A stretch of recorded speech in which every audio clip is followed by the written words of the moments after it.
रख हौसला व मंजर भी आएगा, प्यासे के पास चलकर समंदर भी आएगा। थक कर न बैठ ए मंजिल के मुसाफिर, मंजिल भी मिलेगी और मिलने का मजा भी आएगा। आपके अपने चैनल जगदीश नवोदयन पर आप सभी का हार्दिक स्वागत है। आज अपन पढ़ेंगे कक्षा 10 के अर्थशास्त्र का पहला पाठ, जिसका नाम है विकास। सबसे पहले अपन जानते हैं कि विकास किसे कहते हैं, विकास की परिभाषा क्या है। देखिए, परिवार, व्यक्ति, क्षेत्र, समाज या देश में किसी भी प्रकार के सकारात्मक परिवर्तन जो मानव जीवन स्तर को उत्तरोत्तर प्रगति की ओर ले जाता है। यानी परिवर्तन कैसा हो रहा है? सकारात्मक परिवर्तन हो रहा है। मानव जीवन में जो सकारात्मक परिवर्तन होता है वही विकास कहलाता है। एक और विकास के अलावा एक और चीज होती है वृद्धि। वृद्धि और विकास दोनों में अंतर ये होता है कि विकास गुणात्मक होता है जबकि वृद्धि मात्रात्मक होती है। विकास के संदर्भ में कुछ तथ्य आपको ध्यान में रखने होंगे।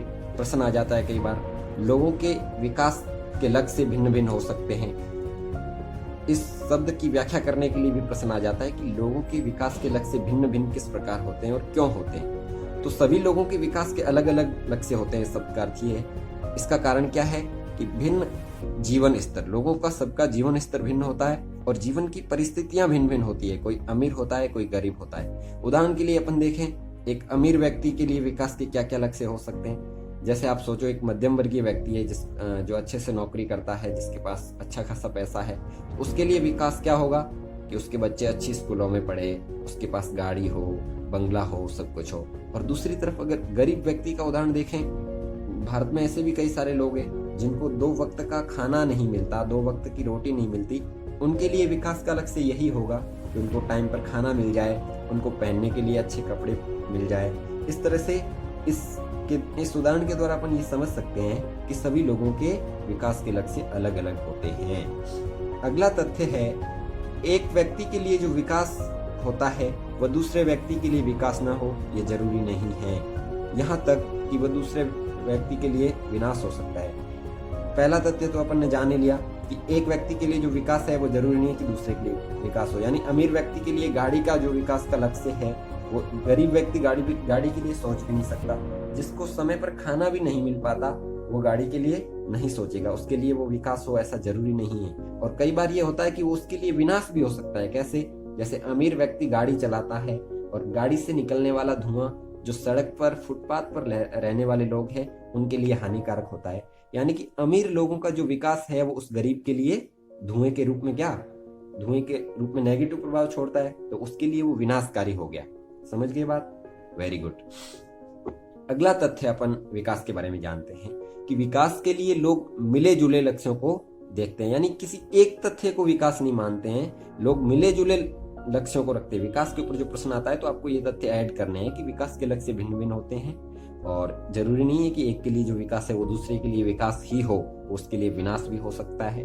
और तीसरा तथ्य यह है कि मिले जुले लक्ष्य होते हैं विकास के। जैसे कि अगर कोई नौकरी करना चाह रहा है, किसी के लिए विकास यही होगा कि मेरी नौकरी लग जाए, तो वो नौकरी के साथ साथ क्या चाहेगा कि उसको सुरक्षा मिलनी चाहिए, उसके मनोरंजन के साधन उपलब्ध होने चाहिए, उसके बच्चों को अच्छी शिक्षा मिलनी चाहिए, उसको अच्छी स्वास्थ्य सेवाएं मिलनी चाहिए। यानी उसके विकास के जो लक्ष्य है वो सब मिले जुले हैं, एक दूसरे से इंटरकनेक्टेड है। अब देखते हैं विभिन्न देशों और राज्यों की तुलना। अब विकास के आधार पर 2 राज्यों या 2 देशों की तुलना किस प्रकार से होती है, इस बात को यहाँ अपने को समझना है। यहाँ एक टर्म्स आती है, राष्ट्रीय आय। जनरली अपन राष्ट्रीय आय किसे कहते हैं? किसी देश के सभी नागरिकों की आमदनी या आय का जोड़ देश की राष्ट्रीय आय कहलाता है। यानी एक देश की सीमा के अंदर जितने भी उस देश के नागरिक रहते हैं, उन सब की जो आय है, उनकी आमदनी है, उन सबको जोड़ने के बाद जो निकलती है वो राष्ट्रीय आय कहलाती है। तुलना के लिए राष्ट्रीय आय उपयुक्त नहीं है। कई बार प्रश्न आ जाता है कि 2 देशों के विकास की तुलना के लिए राष्ट्रीय आय उपयुक्त क्यों नहीं है, ये बताना है। तो इसका क्या कारण है कि देशों की जनसंख्या अलग अलग होती है, जिससे हमें प्रति व्यक्ति आय का पता नहीं चलता। यानी देशों में कुछ, जैसे भारत जैसे बड़े बड़े देश हैं जिनकी आय अच्छी है, राष्ट्रीय आय बराबर है, लेकिन जनसंख्या ज्यादा होने के कारण जो प्रति व्यक्ति आय निकलता है, एक व्यक्ति को कितने आय का कितना हिस्सा आ रहा है वो कम हो जाता है। दूसरी तरफ रूस जैसे देश को देखें, उसकी राष्ट्रीय आय भी ज्यादा है और वहाँ की जनसंख्या भी भारत की तुलना में देखें तो क्षेत्रफल के हिसाब से कम है, तो वहाँ की प्रति व्यक्ति आय भारत से ज़्यादा होगी, स्वाभाविक है। इसलिए राष्ट्रीय आय देश के सभी नागरिकों की आमदनी होती है, लेकिन यह विकास को मापने के लिए उपयुक्त नहीं है, क्योंकि देशों की जनसंख्या अलग अलग होती है। इस बात को आपको ध्यान में रखना है। अब जब राष्ट्रीय आय को मापने के लिए उपयुक्त नहीं है, तो अपन दूसरी कौन सी विधि से नापेंगे?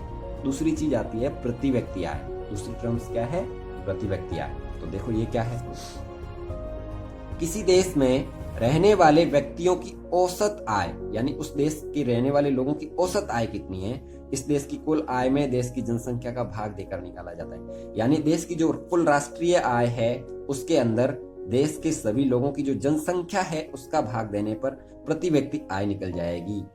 कैसे निकलती है? देखिए इसका फॉर्मूला क्या है। प्रति व्यक्ति आय इक्वल टू देश की कुल जनसंख्या अपॉन देश की कुल आय अपॉन देश की कुल जनसंख्या, यानी देश की आय में जनसंख्या का भाग देकर प्रति व्यक्ति आय निकाला जाता है।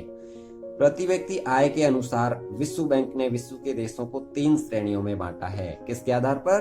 प्रश्न आ जाता है कि विश्व बैंक ने जो विश्व विकास की रिपोर्ट जारी करी है उसमें किसको आधार माना गया है? तो किसको माना गया है? प्रति व्यक्ति आय को माना गया है। ये बात आपको ध्यान में रखनी है। प्रति व्यक्ति आय किसे कहते हैं? देश के नागरिकों की औसत आय को कहते हैं। विश्व बैंक ने जो 3 श्रेणियों में बांटा है, किसके अनुसार? प्रति व्यक्ति आय के अनुसार विश्व विकास रिपोर्ट जारी करी। कब करी? 2017 के आंकड़े अपने को ध्यान में रखना है, जिसके अनुसार देशों की 3 श्रेणियां बांटी, विकसित देश, मध्यम देश और विकासशील देश। पहले देख लो कि विकसित देश कौन कौन से हैं। वे देश जिनकी प्रति व्यक्ति आय 12,056 यूएस डॉलर, अमेरिकी डॉलर में नापा जाता है आय को, 12,056 यूएस डॉलर या इससे अधिक जिनकी आय होती है प्रति व्यक्ति आय एक वर्ष में, वो आते हैं विकसित देशों की श्रेणी में। दूसरे है मध्यम देश। वे देश जिनकी प्रति व्यक्ति आय 995 यूएस डॉलर प्रति वर्ष से 12,056 यूएस डॉलर के मध्य इसके बीच में होती है, वो मध्यम देश कहलाते हैं। और भारत की कितनी है प्रति व्यक्ति आय?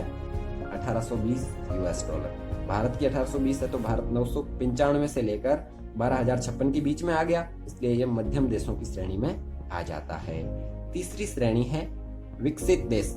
वे देश जिनकी प्रति व्यक्ति आय 995 डॉलर या उससे कम होती है, वे विकसित देश कहलाते हैं।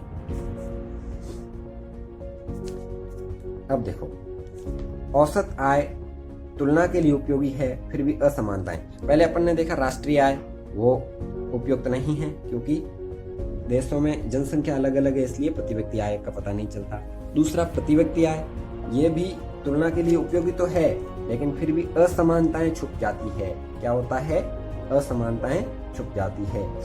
इसको अपन उदाहरण के द्वारा समझें कि आय का असमान वितरण होता है। असमानता कैसे रह जाती है कि किसी, जैसे भारत का उदाहरण ले लो, भारत में अंबानी, अडानी, इस तरह से कई सारे अमीर लोग हैं, सुब्रत राय सहारा हो गया, जमशेदजी टाटा हो गया, मतलब अरबपति जो है ना, जिनके पास पैसा ज्यादा है, वो राष्ट्रीय आय में तो उनका पैसा शामिल हो जाता है। लेकिन फिर प्रति व्यक्ति आय में जो कुछ लोग गरीब है, जो फुटपाथ पर रहते हैं, जो अपने 2 जून का खाना नहीं जुटा पाते 2 टाइम का, उनका राष्ट्रीय आय भी बराबर हो जाती है। उनकी और अंबानी की आय को बराबर मान लिया जाता है प्रति व्यक्ति आय में, तो ये ठीक नहीं है। इससे क्या पता नहीं चलता? इससे जो असमानताएं होती है वो छुप जाती है। इसको कैसे समझेंगे आप? यहाँ देखें, जैसे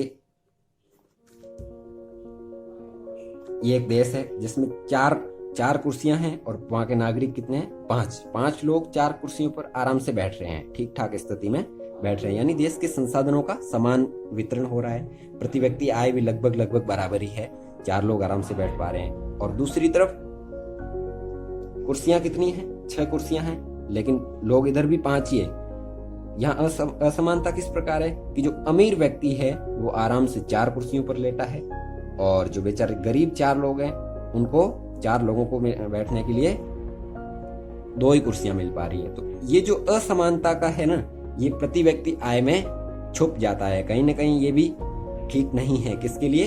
विकास को नापने के लिए।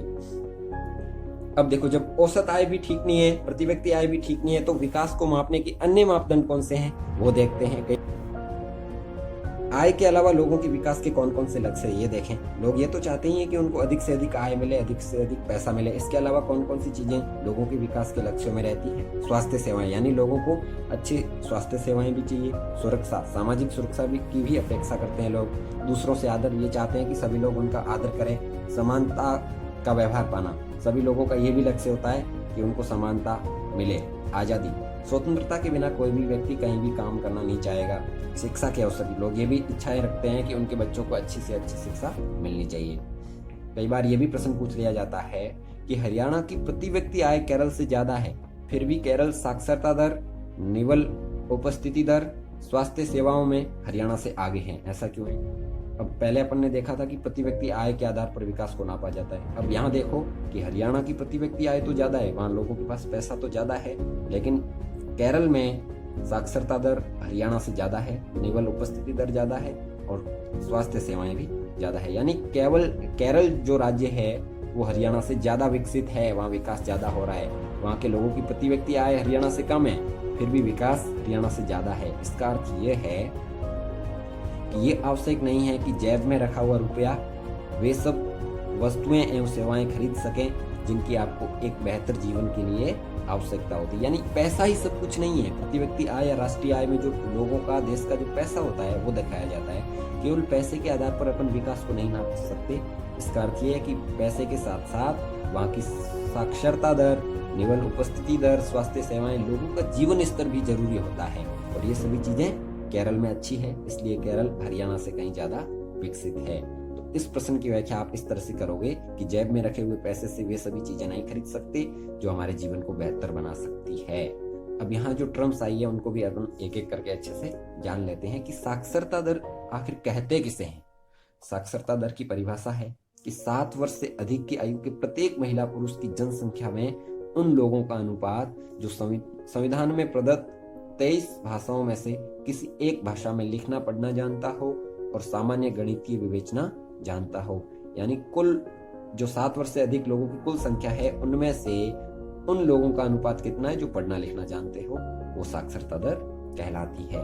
2011 की जनगणना के अनुसार भारत की साक्षरता दर कितनी है? 74.4%। ठीक है। अगला बिंदु है शिशु मृत्यु दर। किसी एक वर्ष में जन्म लेने वाले 1000 जीवित बच्चों में से 1 वर्ष की आयु से पहले मर जाने वाले बच्चों की संख्या का अनुपात क्या कहलाता है? शिशु मृत्यु दर। यानी 1 वर्ष में कुल कितने बच्चे, 1000 बच्चे जो जन्म लेते हैं ना, उन 1000 बच्चों में से 1 वर्ष से कम आयु में कितने बच्चे मर रहे हैं, वो कहलाता है शिशु मृत्यु दर। इससे ये पता चलता है कि उस क्षेत्र की स्वास्थ्य सेवाएं कैसी है। तो भारत में 2011 की जनगणना के अनुसार शिशु मृत्यु दर कितना है? 32 व्यक्ति प्रति 1000 लोगों पर शिशु मृत्यु दर है। अगला बिंदु है निवल उपस्थिति अनुपात। यानी 14 तथा 15 वर्ष की आयु के स्कूल जाने वाले जो कुल बच्चे हैं उस आयु वर्ग के कुल बच्चों के 7%, यानी 14-15 वर्ष के बच्चों में से जो टोटल बच्चे हैं उनमें से कितने बच्चे स्कूल जा रहे हैं, वो निवल उपस्थिति अनुपात कहलाता है। अगला बिंदु है जीवन प्रत्याशा। लोग औसत रूप से कितने वर्ष तक जीवन जीते हैं, ये औसत जीवन प्रत्याशा कहलाता है। और 2018 के अनुसार भारत की जीवन प्रत्याशा कितनी है? 79 वर्ष, यानी 79 वर्ष औसत रूप से एक आदमी भारत में जिंदा रहता है।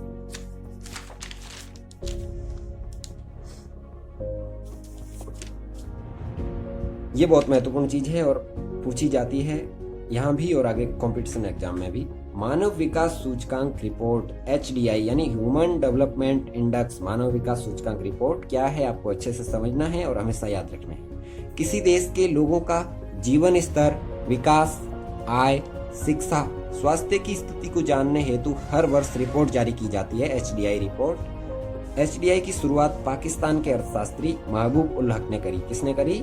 पाकिस्तान के एक अर्थशास्त्री हुए जिनको नोबेल पुरस्कार भी मिला है, महबूब उल हक, इन्होंने करी थी HDI की शुरुआत। अब HDI यानी लोगों का विकास कितना हो रहा है, मानव का विकास कितना हो रहा है किसी देश में, ये नापने का एक सूचकांक जारी करता है हर वर्ष। HDI की शुरुआत पाकिस्तान के अर्थशास्त्री ने कर दी। कब करी? 1990 में की थी। और हमेशा से ही लगभग पहले स्थान पर कौन रहता है? विश्व में पहले स्थान पर नॉर्वे ही रहता है। मानव विकास में सबसे आगे कौन है? नॉर्वे है।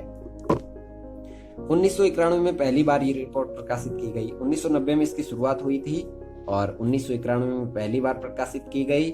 प्रतिवर्ष रिपोर्ट जारी कौन करता है? यूएनडीपी यानी संयुक्त राष्ट्र विकास कार्यक्रम, UNDP, United Nations Development Programme. UNDP क्या है? यह यूएनओ की एक संस्था है, यूएनओ का एक भाग है जो प्रतिवर्ष संयुक्त राष्ट्र विकास कार्यक्रम ये मानव विकास सूचकांक रिपोर्ट जारी करता है। प्रश्न ये भी पूछ लिया जाता है कि मानव विकास सूचकांक रिपोर्ट यानी एचडीआई कौन जारी करता है? तो कौन करता है? यूएनडीपी करता है। ध्यान रखना, संयुक्त राष्ट्र विकास कार्यक्रम द्वारा एचडीआई जारी की जाती है। इसमें 189 देश शामिल है। कुल 189 देश होते हैं, उनका सूचकांक निकाला जाता है। और 2020 में जो सूचकांक निकला है उसमें भारत का स्थान कौन सा है? 131वां स्थान है। ये भी आपको जानकारी होनी चाहिए। अब एचडीआई के आधार क्या है? किस आधार पर एचडीआई निकाली जाती है? यानी मानव विकास सूचकांक किन किन आधारों पर निकाला जाता है? तो वहां के जिस देश का निकाला जाता है वहां की प्रति व्यक्ति आय, लोगों की आय कितनी औसत रूप से ये देखा जाता है। और इसके अलावा साक्षरता दर, लोगों की साक्षरता दर कितनी है, और जीवन प्रत्याशा, औसत रूप से लोग कितना जीवन जीते हैं। तो ये भी पूछ लिया जाता है एचडीआई के आधार क्या क्या है, किस किस आधार पर ह्यूमन डेवलपमेंट इंडेक्स निकाला जाता है। तो ये 3 प्रमुख आधार है, आपको ध्यान रखने। अगला बिंदु है विकास की धारणीयता। विकास की धारणीयता, इसे सतत विकास भी कहते हैं, सतत पोषणीय विकास यानी सस्टेनेबल डेवलपमेंट। ये भी प्रश्न पूछ लिया जाता है, इसलिए आपको ध्यान से देखना है इसे सतत पोषणीय विकास भी कहा जाता है। भावी पीढ़ी की आवश्यकताओं को ध्यान में रखते हुए प्राकृतिक संसाधनों का विकास प्रक्रिया में उचित व विवेकपूर्ण उपयोग करना ही सतत पोषणीय विकास कहलाता है। यानी प्राकृतिक रूप से जो भी संसाधन हमारे उपलब्ध है, जैसे कोयला, पेट्रोलियम, गैस, जो पृथ्वी के अंदर से निकाले जाते हैं, प्रकृति ने हमें दिए हैं, मानव को जितने भी संसाधन हैं उनका भंडार निश्चित है, एक दिन वे समाप्त हो जाएंगे। मानव उनका अंधाधुंध उपयोग किए जा रहा है। तो मानव को ये ध्यान में रखना है कि वो संसाधन भावी पीढ़ी यानी अपने आने वाली पीढ़ियां हैं उनके लिए भी है, केवल हमारे लिए नहीं है, आने वाली पीढ़ियों के लिए भी वो संसाधन साथ में है। इसलिए उनका उपयोग नियोजित तरीके से किया जाना चाहिए। यानी भावी पीढ़ी की आवश्यकताओं को ध्यान में रखते हुए प्राकृतिक संसाधनों का उपयोग करना चाहिए, उनका नियोजित एक तरीके से, विवेकपूर्ण तरीके से उपयोग करना चाहिए ताकि वो खत्म ना हो। और उनके लिए जो नवीकरणीय संसाधन है उनका उपयोग करना चाहिए उनकी जगह, जिनको नए सिरे से बनाया जा सकता है। जबकि जो प्राकृतिक संसाधन है इनके भंडारण निश्चित है, एक दिन ये समाप्त हो जाएंगे। अब विकास की धारणीयता आप समझ गए। इसका प्रश्न पूछा जाता है तो आपको एक तथ्य भी लिखना होगा, ये आपके उत्तर को और अच्छा बना देता है। कहता है कि हमने विश्व को अपने पूर्वजों से उत्तराधिकार में प्राप्त नहीं किया है, बल्कि हमने इसे अपने बच्चों से उधार लिया है। यानी विश्व में जो भी संसाधन हमें मिल रहे हैं वो हमारे पूर्वजों से हमने उत्तराधिकार में, हमारे पहले जो लोग हुए, हमारे दादा परदादा, उन्होंने हमें उत्तराधिकार में नहीं दिया है, बल्कि हम हमारे पूर्वजों, हमारी जो संतानें हैं, हमारे जो बच्चे हैं, उनसे उधार ले रहे हैं। इसका सीधा सा अर्थ यही है कि जो चीजें आप आज अपन यूज कर रहे हैं, जिन प्राकृतिक संसाधनों को यूज कर रहे हैं, वो हमारे बच्चों का है, हमारे आने वाली पीढ़ियों के संसाधन है। इसलिए हमें उनका सोच समझकर उपयोग करना चाहिए।